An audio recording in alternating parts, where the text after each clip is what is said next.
So the one question that I get asked more than any other is, how do I manage deer in my garden? So many people are dealing with deer, and it's really interesting is that deer are really used to just be something that was a rural problem, and now they're in cities. I know at some of the gardens that I help out with through our Master Gardener program, we have deer damage in the middle of the busiest street of downtown. I mean, they just will decimate parts of the garden that we work on there. So deer are really a problem in a lot of places. And certainly here. We are fairly rural here. We live about a quarter of a mile away from a state park, which is full of deer, and obviously they come out of that park sometimes. It is so rude, just standing in my garden.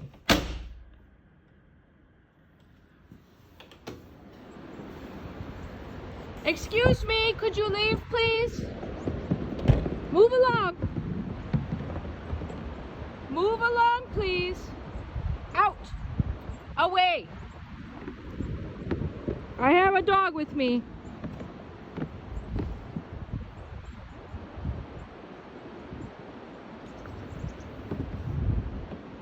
They didn't even notice.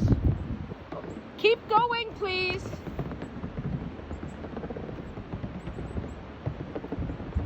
Hey, onward.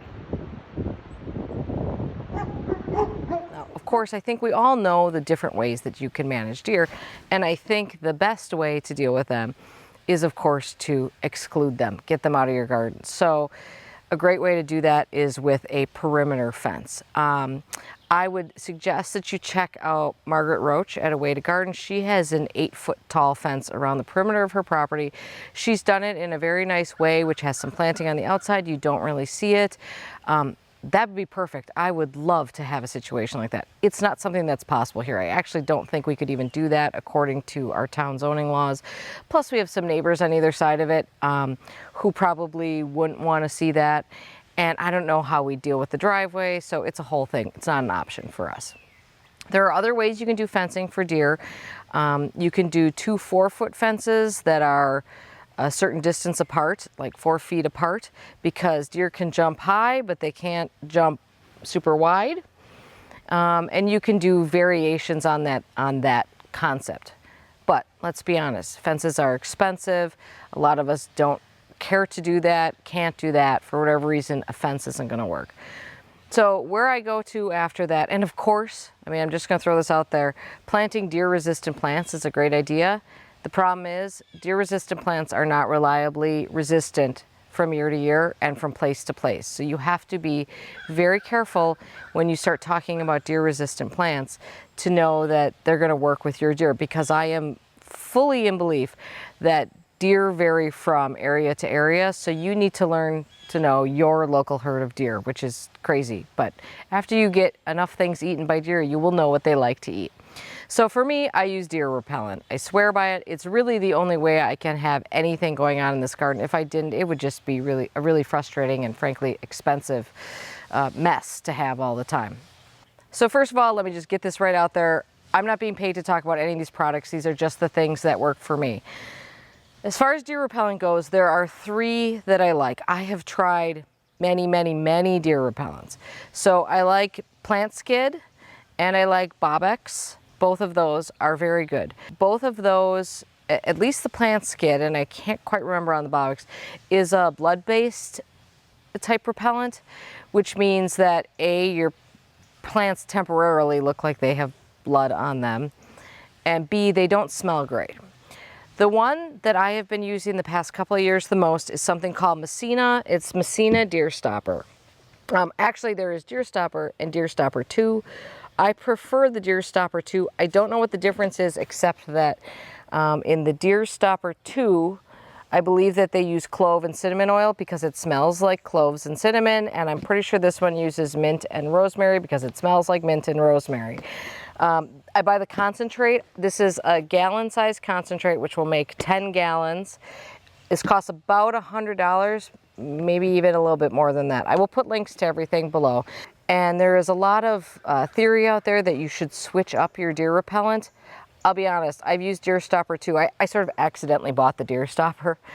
I've used Deer Stopper 2 for probably a year and a half, 2 years without ever changing it up, and it works just as well as it did for me the first time I used it. So I don't know that there's truth to that, but again, you gotta find what works with your deer.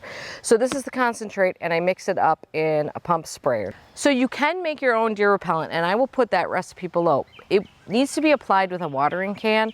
So for me, it doesn't work because I have such a large area to cover that I can't constantly be filling a watering can. But if you have a smaller garden, or you're willing to just protect a few plants, then that works great, and I will put that recipe below for you. But egg solids are the main ingredient in most deer repellents, which means that they tend to clog. At least this was my experience. They clogged my pump sprayer all the time, which was super frustrating. And then the only way I could get it to work was on the stream function, and then you're not really covering a plant, you're just sort of spraying parts of the plant. So this year I invested in something new. Okay, so this year I invested in a backpack pump sprayer, and I actually went to Instagram and I asked everybody, do you have a recommendation? Because these things are not cheap. This one was, I think, $125, and it was recommended to me. I'm sorry that I can't remember the person's name who recommended it to me, but they are a professional landscaper, and they said they use this all the time. So I've had this since the beginning of summer, and I didn't want to say anything about it because I wanted to make sure it was going to work. And I will tell you, so far it hasn't clogged once. So far, if it keeps going like this, this thing definitely is worth the $125 as far as I'm concerned. So this is what I use. Now this is a 4-gallon sprayer. I don't fill it up with 4 gallons because I don't think I'd be able to carry it. It is remarkably heavy. So I do about 2 gallons at a time, and I'm going to show you how I mix that up. This is a 1 to 9 mix. So I'm doing 2 gallons. This is 1 gallon. Okay, let's be honest, you guys. I'm not doing that math. I just sort of eyeball it. But you do want to give it a really good shake first because, like I said, those egg solids in there do sort of clog. You can see kind of at the lid there. Okay, so I'm going to call that pretty good.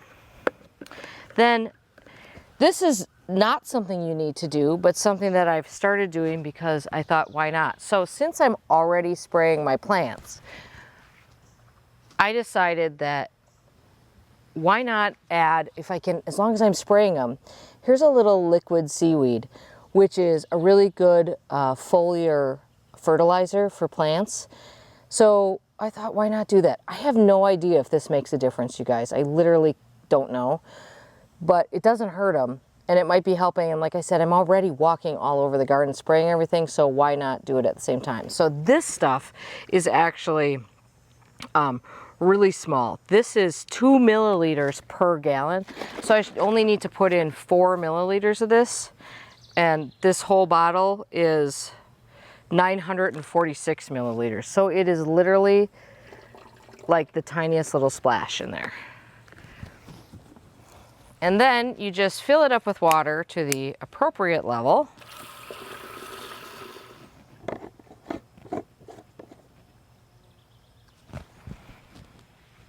This next move is certain to be the most awkward video footage of the entire year because getting this thing on your back is not easy. I actually usually set it on a chair after I fill it so that it's closer to my back and easier to get on because this thing is heavy and frankly a little bit unwieldy. So just prepare yourself for that.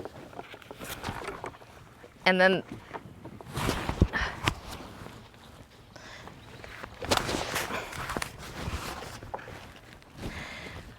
okay, now to complete the look, there is a strap that kind of helps stay on. This is how you pump it over here.